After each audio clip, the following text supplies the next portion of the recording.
I said he's one of the greatest batters of this generation. I guess this was always going to happen, but it really pissed me off the way that it's all unfolded.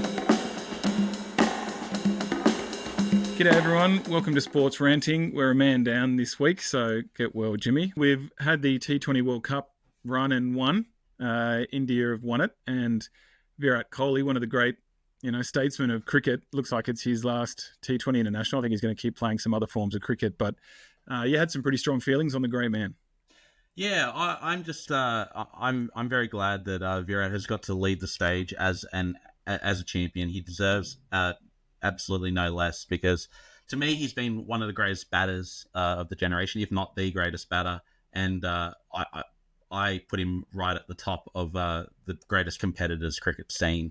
And he's at 35, and he seems to be winding down his career. He's like given up the Test captaincy and the one-day captaincy and everything. And he just, this is exactly what he deserves, to go out as the man of the match in a World Cup final, breaking that drought for India. It's fantastic. Yeah, look, I never thought we would see another Indian player sort of be uttered in the same breath as Sachin Tendulkar in our lifetime, and he has reached that level. I mean, he's sort of equaled and even surpassed some of the Little Masters records. He's only just dipped under 50 in the average in tests.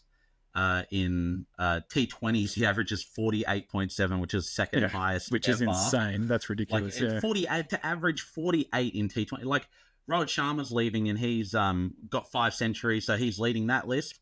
But he averages 32. It's remarkable, the performance over a long period of time that Virat has been able to take. And then that doesn't even take into his ODI record, which he averages almost 60. He's an absolute freak.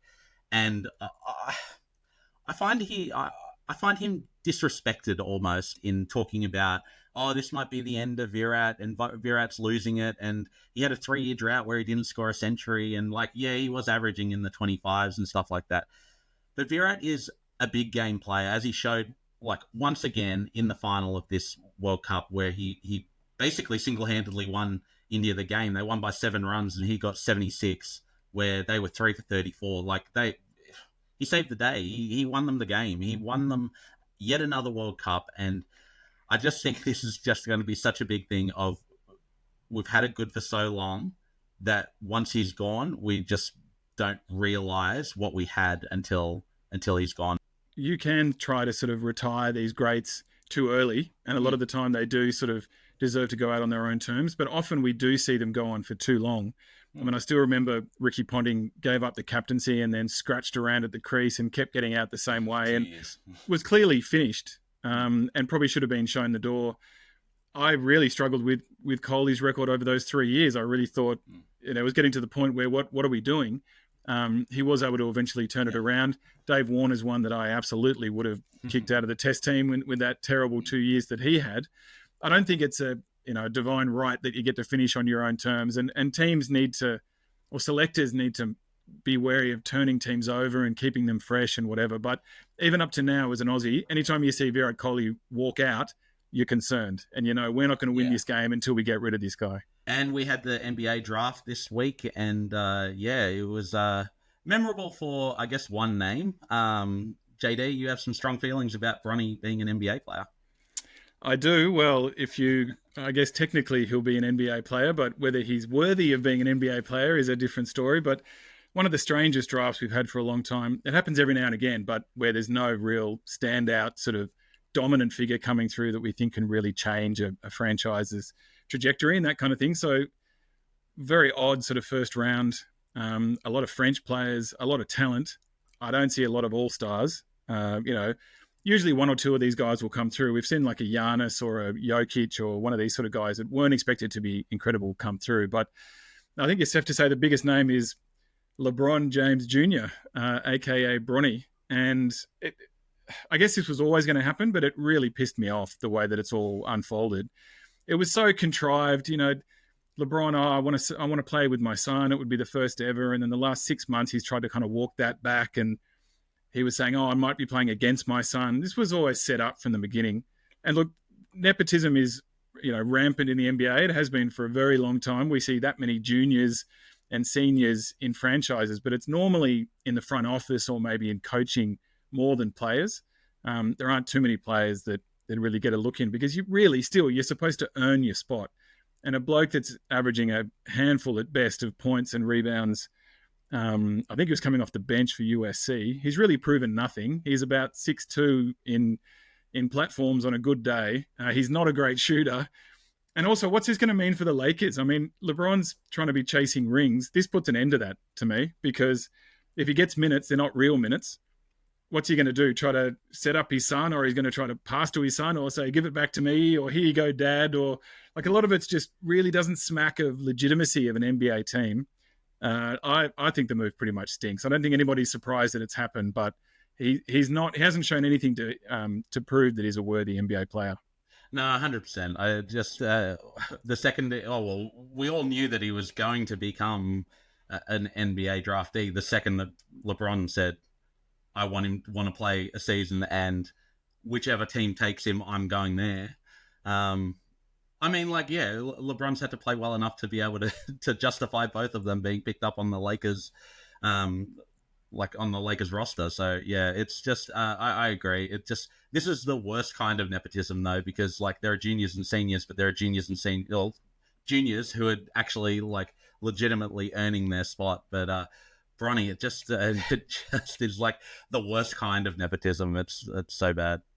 And having like management supposedly, this was never sort of confirmed, but threatening other clubs like don't draft him. I mean, I don't think any other club was ever serious about drafting him unless it meant LeBron was coming in a package deal. But LeBron didn't want to leave the Lakers either. So no, it was all packaged towards that anyway. They were like the fact that he came out and said, "I'll go to the Suns, or I'll go to Lakers, or I'm going to Australia." That was just like, yeah, okay, no one's going to be serious with you.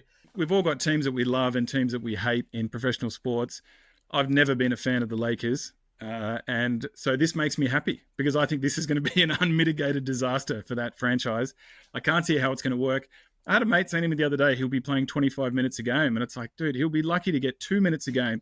If JJ Redick is serious as a coach, and not just a bloke that likes to swear at press conferences and act even more arrogantly than we could have imagined. If he's actually a serious coach, he knows he can't play this guy unless it's the summer league, or unless they've blown somebody out and there's some garbage time at the end of a game. That's what I was going to say. If he's going to get 25 minutes, they're going to be up by 60 with 25 minutes to go. All right, finally, I gave the Blues a little bit of a chance. You were not so confident, but it was fantastic to watch as proud New South Welshmen. So where do you want to start with the footy?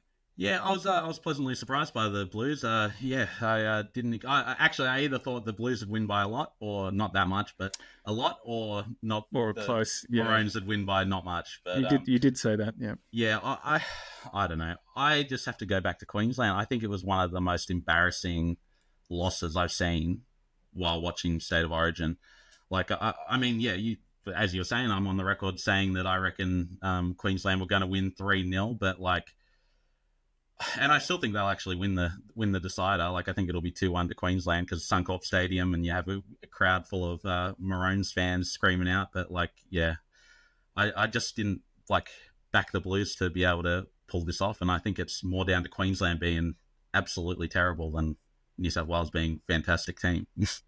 Queensland seemed a step short to me, and maybe the kind of ease of the game one victory got to them. Maybe they didn't expect the Blues to click with making all these changes again, and thought they were a bit, sort of panicked or whatever after game one. But that first half of football is as good as you will ever see in rugby league. Everything just seemed to work. Record. Yeah. And I think things like Latrell. I mean, there was a lot of questions about him coming in. He was absolutely outstanding and really sort of set the tone with a bit of physicality as well. Guys he just did his job. He sat out in the centres and he did his job. It's like if he was fullback, I don't think he'd play the same way, and I don't think he would have been as effective. I think the Maroons have to be super embarrassed about how they played, because it was just like as good as New South Wales were, they were like twice as bad. They were absolutely awful. They were like completely outplayed. It was ridiculous. All right, Mertz, I think we'll leave it there. Thanks for watching. That was Sports Ranting.